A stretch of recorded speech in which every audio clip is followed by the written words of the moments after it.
Oke, Bang Doli, kalau melihat dari sikap Pak Presiden sendiri, dari Golkar sendiri melihat bahwa jika memang pada akhirnya tindakan atau isu reshuffle ini memang akan dilakukan, apakah lebih baik Pak Presiden evaluasi dulu, ngobrol dulu, ataukah memang langsung saja mengambil keputusan?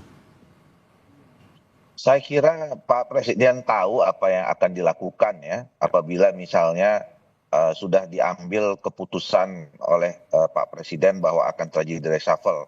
Soal mekanisme, caranya, kemudian penjelasannya, saya kira ya Pak Prabowo ini kan apa namanya ya kepala negara, kemudian ya seorang negarawan ya yang sudah cukup panjang sejarahnya di politik, kepemimpinannya kita juga lihat sudah teruji gitu ya. Saya kira Pak Prabowo tahu bagaimana cara nanti untuk mengambil keputusan dan langkah-langkah ketika memang beliau memutuskan untuk melakukan reshuffle gitu ya.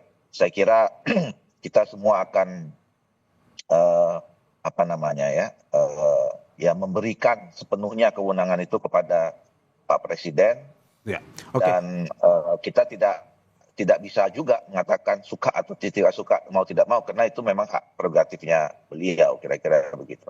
Oke, seperti Bang Noel tadi, Bang Doli, apakah mungkin saja jika memang ada evaluasi yang dilakukan Presiden, apa sebenarnya yang ingin disampaikan oleh Golkar jika pada akhirnya reshuffle ini jadi dilakukan, apakah perlu mempertimbangkan soal politisnya atau lebih ke soal kerja profesional, orang-orang profesional yang dimasukkan?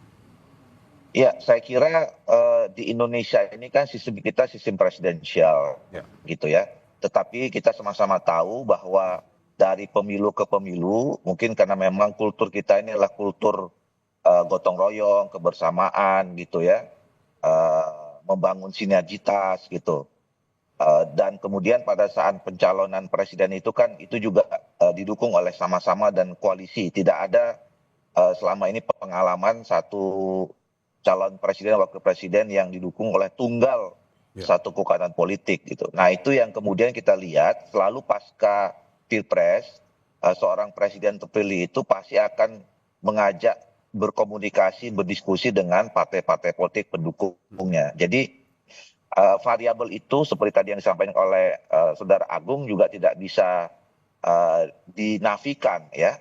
Saya setuju tadi ada biasanya memang selama ini presiden akan mengambil langkah-langkah dalam reshuffle itu pada 3 variabel tadi itu ya. Jadi salah satunya adalah variabel tentang politis ya. Selain yuridis ada pelanggaran yuridis, ada pelanggaran hukum, etis, tapi juga saya kira khusus untuk Pak Prabowo kalau kita lihat dari pidato-pidatonya itu adalah soal performance ya, soal kinerja, apalagi diorientasikan untuk kepentingan rakyat, bangsa, negara, itu juga sangat kuat menjadi pertimbangan beliau.